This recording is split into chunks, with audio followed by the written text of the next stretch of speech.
America அவங்களோட 6ஆம் தலைமுறை அன்மேன்ட் ஏரியல் வெஹிக்கிள் நேவிக்காக பயன்படுத்தக்கூடியது MQ-20 அவெஞ்சர்ங்கிற ட்ரோன வந்து பார்த்தீங்கன்னா, டெஸ்ட் பண்ணி பார்த்துருக்காங்க. இது சக்சஸ் அப்படிங்கிற சொல்லியிருக்கிறாங்க. ஸோ அடுத்த கட்ட பாதுகாப்புக்கு அமெரிக்கா தயாராயிடுச்சு. அதுவும் நேவல் படைகள் தயாராயிட்டாங்க அப்படிங்கிற சொல்லப்பட்டு வருது. சமீபத்தில கூட இந்த சைனால நடந்தக்கூடிய ஏர் ஷோல கூட 6ஆம் தலைமுறை போர் விமானம், 6ஆம் தலைமுறை UAV வந்து பார்த்தீங்கன்னா, சைனா தரப்பு வந்து டிஸ்ப்ளேல இருந்தது. புரோட்டோடைப் அப்படிங்கிறது போல. இப்ப அதுக்கு கவுண்டர் குடுக்கும் விதமா அமெரிக்கா வந்து பார்த்தீங்கன்னா, நாங்க தயாராயாச்சு. எங்ககிட்ட ரெடியா இருக்கு. சக்சஸ்ஃபுல் டெஸ்ட் அப்படின்னு ஒரு சொல்லியிருக்கிறாங்க. இப்ப பார்ப்போம். ஏன்னா சீனாவோட ராணுவமும், அதுவும் நேவலும், அமெரிக்காவோட நேவல் ஃபோர்ஸும் கிட்டத்தட்ட ஈக்குவல் பவர்ஃபுல்லா இருக்காங்க. ஒரு வேள தைவான் எஸ்கலேஷன் ஆகுது அப்படிங்கும்போது, ட்ரம்ப் அவர்கள் எஸ்கலேட் பண்ணுவாரா? இல்ல எப்படி டாரிஃப் போடுவாரு, சாங்ஷன் போடுவாரு, அது போல ஏதோ ஒரு விஷயம் நடக்குமா? இல்ல ஒன் சைனா பாலிசிய இப்ப வரைக்கும் அமெரிக்கா தரப்புல இருந்து அங்கீகாரம் பண்ணியிருக்கிறாங்க. அதுலருந்து வெளிய வரல. சரி, ஓகே. அவங்க நாட்டுக்குள்ள சிவில் வார் நடக்குது அப்படிங்கிறவங்கள அமைதியா வுட்டுருவாங்களா? அப்படின்ற போல பல கேள்விகள் இருக்கு. ஸோ பொறுத்திருந்து பார்ப்போம். ஒரு சைடு அமெரிக்கா அவங்களோட பாதுகாப்பையும் பலப்படுத்திக்கிட்டு இருக்காங்க அப்படிங்கிறத மாற்று கருத்து இல்ல. 2வது வந்து பார்த்தீங்கன்னா, அமெரிக்கா அவங்களோட பாதுகாப்புன்றது உள்நாட்டிலயும் பலப்படுத்தணுமா இல்லையா? ஸோ அந்த ஒரு காரணத்தினால வரக்கூடிய காலங்கள்ல எப்படி யுகே வந்து உள்ள வந்திருக்கக்கூடிய இல்லீகல் மைக்ரன்ட்ஸ் இருக்காங்க இல்லையா? அவங்கள ரவாண்டாக்கே வந்து நாடு கடத்திடலாம் அப்படிங்கிற யோசிச்சு முடிவெடுத்தாங்க இல்லையா? இப்ப அதே போல முடிவ அமெரிக்காவும் எடுப்பாங்க அப்படிங்கிற சொல்லப்பட்டு வருது. ஏன்னா ஆல்ரெடி உள்நாட்டிலேயே ஏகப்பட்ட பிரச்சனை இருக்கு. நாடு திவாலாகக்கூடிய கண்டிஷன்ல இருக்கு. ஏன்னா கடன் மேல கடன், கடன் மேல கடனா இருக்கு இல்லையா? ஒன்ஸ் இந்த டாலர் யூஸ் பண்ணாம விட்டா கண்டிப்பா நாடு திவாலாயிரும். ஸோ அந்த ஒரு காரணத்தினால ட்ரம்ப் அவர்கள் வந்து பார்த்தீங்கன்னா, பெருமளவுல ரிஃபார்ம் பண்ணணும் அப்படிங்கிறது போலலாம் பேசிட்டு இருக்காங்க. இந்த கவர்ன்மென்ட் செக்டாருக்கு அதிக அளவுல செலவு பண்ணக்கூடிய விஷயங்கள் எல்லாத்தையும் கம்மி பண்ணணும்னு சொல்லிட்டு இருக்காரு இல்லையா? ஸோ அத கம்மி பண்ண வேண்டிய மிக முக்கியமான விஷயம் இல்லீகல் இமிகிரன்ட்ஸ். ஏன்னா அவங்களுக்கு அதிகமான பணம் கவர்ன்மென்ட் தரப்புலருந்து ஃபண்ட் ஆயிட்டு இருந்தது. ஆனா அதெல்லாம் ஸ்டாப் ஆயிடுச்சு அப்படிங்கிற போல வந்திருக்கு இல்லையா? அது ஸ்டாப் ஆயிடுச்சுன்னா ஏகப்பட்ட சிக்கல்கள், கிரைம் ரேட்ஸ்லாம் அதிகமாக ஆரம்பிச்சுரும் அமெரிக்கால. அப்போ உடனே என்ன பண்ணணும்னா, அந்த மைக்ரன்ட்ஸ்லாம் வராங்க இல்லையா? எங்கிருந்து வந்தாங்களோ அங்கேயே அனுப்பணும். அப்படி இல்லன்னா, இது போல ரவாண்டாக்கு அனுப்பிருவாங்களா? அப்படின்னு கேள்விகள் இருக்கு. ஸோ பொறுத்திருந்து பார்ப்போம். என்ன மாரியான முடிவுகள் அமெரிக்கா எடுக்க போறாங்கன்ட்டு. அப்புறம் உங்களுக்கு ஒரு சந்தேகம் வந்திருக்கும். ஏன்பா ரவாண்டா அப்படிங்கிறது போல, ரவாண்டாங்கிறது ஒரு சிங்கப்பூர் மாரின்னு வச்சுக்கோங்களேன். ஆப்பிரிக்கால இருக்கக்கூடிய ஒரு சிங்கப்பூர். அதே போல ரொம்ப அதிக அளவுல வளர்ந்த ஒரு நாடு அப்படின்னா, ஆப்பிரிக்காலயே வளர்ந்த ஒரு நாடுன்னா அது ரவாண்டா தான். அந்த ரவாண்டால அதிக அளவுல இது போல மைக்ரன்ட்ஸ் போனா என்னலாம் நடக்கும்? அப்படிங்கிறது போல சில பல கணிப்புகள் பல அனலிஸ்ட் தரப்புல இருந்து இருக்கு. எதுக்காக அதிக அளவுல போறாங்க? அங்க DR காங்கோ இருக்கு. அங்க அதிக அளவிலான வளங்கள் இருக்கு. ஏகப்பட்ட சிவில் வார் இருக்கு. சமீபத்தில கூட ஐசிஸ் தாக்குதல் பண்ணியிருந்தாங்க. அந்த 2 நாட்டுக்கு ஆகாது. ரவாண்டாக்கும், DRC காங்கோக்கும். என்ன ஏதுன்னு தெரியல. ஏன்னா ரவாண்டால வேற ஏகப்பட்ட அமைப்புகள்லாம் இருக்கு. எப்படி, என்ன, ஏதுங்கிறதுலாம் ஒண்ணும் புரியல. ஸோ அனலிஸ்ட் தரப்புலருந்து வரக்கூடிய கருத்துக்கள வச்சு பார்க்கும்போது புரிஞ்சுக்க முடியலைங்க என்னால. ஸோ நீங்களே ஓரளவுக்கு அனலைஸ் பண்ணி என்ன ஏதுங்கிறது புரிஞ்சுக்குவீங்க அப்படின்னு நினைக்கிறேன். அமெரிக்கால இந்த ரோபோ டாக்குகள் இதெல்லாம் சமீபத்தில இந்த உக்ரைன், ரஷ்யா பிரச்சனையில உக்ரைனும் பயன்படுத்தியிருந்தாங்க. சில இடங்கள்ல ரஷ்யாவும் பயன்படுத்தினதா சொல்லப்பட்டிருந்தது. இப்ப அமெரிக்கால வந்து பார்த்தீங்கன்னா, புதுசா தேர்ந்தெடுக்கப்பட்ட அமெரிக்க மக்களால தேர்ந்தெடுக்கப்பட்ட டொனால்டு ட்ரம்ப் அவர்கள் இருக்கிறார் இல்லையா? ஸோ அவரோட பாதுகாப்புக்காக அவரோட வீட்ட சுத்தி இது போல ரோபோ டாக்கள் காவலுக்கு நிக்குது அப்படிங்கிற வீடியோ பதிவுகள் வந்துகிட்டு இருக்கு. அடுத்த கட்ட வளர்ச்சிய நோக்கி தொழில்நுட்பம் போக ஆரம்பிச்சிருச்சு அப்படிங்கிறத புரிஞ்சுக்க முடியுது. ஏன்னா, ஆளுங்கலாம் இருக்கிறாங்கன்னா, "ஏதோ வந்துர்றோம்ப்பா" அப்படிங்கிறதுல ஒரு செகண்ட் போனாலும், ஆல்ரெடி இவரு மேல தாக்கப்பட்டிருக்கு. 2 தடவ அசாசினேஷன் அட்டெம்ப்ட் நடந்திருக்கு. பதவிக்கு வந்து உட்கார்ந்து பதவி ஏற்று சில பல முக்கியமான விஷயங்கள் செய்யணுமா இல்லையா? ஸோ அதுவரைக்கும் பெருமளவுல பல நாடுகள்னால டார்கெட் வைக்கப்படுவார் இல்லையா? ஸோ அதனால செக்யூரிட்டீஸ பலப்படுத்துறாங்க அப்படின்னு சொல்லப்பட்டு வருது.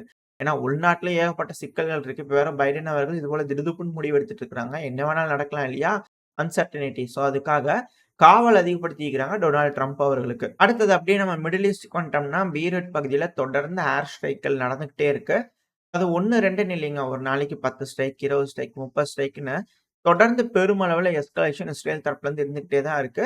அதே போல ஹிஸ்புல்லாவும் சும்மா இல்ல. பதிலுக்கு மிக பெரும் தாக்குதல்கள் பண்ணிட்டு இருக்காங்க. அதுவும் இப்பல்லாம் ரொம்ப அதிக அளவுல ரிகானிசன் அவங்க கிட்ட அதிக அளவுல இருக்கு. ஹிஸ்புல்லா கிட்ட அதிக அளவுல ரிகானிசன் கேப்பபிலிட்டீஸ் இருக்கு அப்படிங்கிறத புரிஞ்சுக்க முடியுது. ஏன்னா துல்லியமா இஸ்ரேலோட வீரர்கள் ஒரு பகுதியில கூடியிருக்கிறாங்க. அந்த பகுதியில இருக்கிறாங்கன்றத தெரிஞ்சுக்கிட்டு, அது மேல தாக்குதல்கள பண்ணிட்டு இருக்கிறாங்க. இப்ப கூட வந்து பார்த்தீங்கன்னா, அப்பர் கேலில இருக்கக்கூடிய எஃப்தா அப்படின்ற ஒரு பகுதியில ஒரு கேம்ப் வச்சிருந்துருக்காங்க. அந்த கேம்ப்ல அதிகமான இஸ்ரேலோட வீரர்கள் இருக்கும்போது, துல்லியமா தாக்குதல்கள் பண்ணிட்டு இருக்காங்க. இது கூடவே இப்ப வரக்கூடிய செய்திகள், இன்னும் இமேஜஸ் தான் வந்திருக்கு. பட் அத எனக்கு உறுதிப்படுத்த முடியல. மேபி வரக்கூடிய நாட்கள்ல ஏதாச்சும் ஒரு வீடியோக்களோ, இல்ல உறுதிப்படுத்தப்பட்ட தகவல் வந்துச்சுன்னா பார்க்கலாம். இப்ப காமிகாசி ட்ரோன்கள வந்து பார்த்தீங்கன்னா, பெருமளவுல ஹிஸ்புல்லா தரப்பு வந்து பயன்படுத்த ஆரம்பிச்சுட்டாங்க. அதாவது இதுக்கு முன்னாடி இது போல செய்திகள நம்ம கேள்விப்படவே இல்ல. அதாவது க்ளோஸ் என்கவுண்டர்ஸ் நடக்கவே இல்ல. சில டைம்ல மட்டும் தான் நடந்திருக்கு. ஆனா இப்போ ஹிஸ்புல்லா ரிட்டாலியேட் பண்ண ஆரம்பிக்கிறாங்களா? அப்படின்ற கேள்விகள் வந்திருக்கு. ஒரு வேள அதாவது இந்த காமிகாசி ட்ரோன்கள்லாம் எப்படின்னா, இப்ப ரஷ்யா வந்து உக்ரைன தாக்குதல் பண்றாங்க இல்லையா? உதாரணத்துக்கு இப்போ ஒரு வீடியோ பதிவு லோட் ஆயிருக்கும். இது வந்து ஹிமார்ஸ். எப்படி இந்த லாங் ரேஞ்ச் ஸ்ட்ரைக் அப்ரூவல் குடுத்தாங்க இல்லையா? இப்ப வந்து பார்த்தீங்கன்னா, ஹிமார்ஸ் மிசைல தேடி தேடி வேட்டையாட ஆரம்பிச்சுக்கிறாங்க ரஷ்ய தரப்புலருந்து. இது இப்போ கிடைக்கக்கூடிய வீடியோ பதிவுகள். அதாவது நவம்பர் 17, 18 இந்த டைம்க்குள்ள கிடைக்கக்கூடிய வீடியோ பதிவுகள். மேபி 1 நாள், 2 நாள் முன்னாடி கூட இது நடந்திருக்கலாம். இந்த பர்மிஷன் கிடைக்கிறதா சொல்றாங்க இல்லையா? ஸோ அதுக்கப்புறம் பெருமளவுல ஹிமார்ஸ் லான்ச்சர்ஸ வந்து பார்த்தீங்கன்னா, குறி வச்சு தாக்கிட்டு இருக்கிறாங்க. இது எந்த இடத்துல நடந்தது அப்டின்னா, ஜாப்ரோசியா பகுதியில லுபின்ஸ்கி பேர் கொஞ்சம் கரெக்ட்டா இல்ல. ஸோ அந்த பகுதியில வந்து பார்த்தீங்கன்னா, ஹிமார்ஸோட மூவ்மெண்ட் இருந்திருக்கு. ஸோ அத தெரிஞ்சுக்கிட்டு அது மேல ரஷ்யாவோட லான்சர் ட்ரோன்கள் வந்து தாக்குதல் பண்ணியிருக்கு. இது போல காமிகாசி ட்ரோன்கள ஹிஸ்புல்லா பயன்படுத்த ஆரம்பிச்சுட்டாங்க பெருமளவுல அப்படிங்கிற சொல்றாங்க. ஏன்பா ட்ரோன்கள்லாம் ஏவி விடுறதுதானப்பா, இதுல என்னப்பா இருக்கு? அப்படிங்கிற போல கேள்விகள் இருக்கு. ஆனா இதெல்லாம் அந்த மாதிரி இல்ல. இது அடுத்த கட்டமான அ ட்ரோன்கள் அப்படிங்கிற போல சொல்றாங்க. இது துல்லிய தகவல் இல்ல. அதனால நான் எக்ஸாக்ட்டா சொல்ல விரும்பல. பட் ஆனா இது போல ட்ரோன் தாக்குதல்கள் வந்து பார்த்தீங்கன்னா, பெருமளவுல இஸ்ரேலோட ராணுவ வீரர்கள் மேல செய்ய ஆரம்பிச்சிருக்காங்க ஹிஸ்புல்லா. அப்படிங்கிறது போல தகவல்கள் வந்துட்டு இருக்கு. உறுதிப்படுத்தப்பட்டுச்சுன்னா அடுத்தது பையில பார்க்க ஆரம்பிக்கலாம். ஸோ தாக்குதல்கள் வீரியமா இரு தரப்புலயும் நடந்துகிட்டு இருக்கு. மாறி மாறி தாக்கிட்டு இருக்கிறாங்க. இதுல பெருமளவுல லெபனானோட சிவிலியன்ஸ் அதிக அளவுல பாதிப்படைஞ்சுகிட்டு இருக்காங்க. ஸோ இதுக்கான ஏதாவது ஒரு நடவடிக்கைகள் எடுத்தாங்கன்னா பரவால்ல. ஏன்னா பல நாடுகளும் கண்டனம் தெரிவிச்சுட்டு இருக்காங்க. இதுவரைக்கும் எந்த ஒரு முடிவும் சுமூகமா எடுத்த மாரி தெரியல. பேச்சுவார்த்தைக்கு ஒரு சீஸ்ஃபயர் டீல் வந்து ப்ரொப்போஸ் பண்ணியிருக்காங்க. அது ஹிஸ்புல்லா கண்டிப்பா அக்செப்ட் பண்ணிக்க மாட்டாங்க அப்படிங்கிற போல செய்திகள் வருது.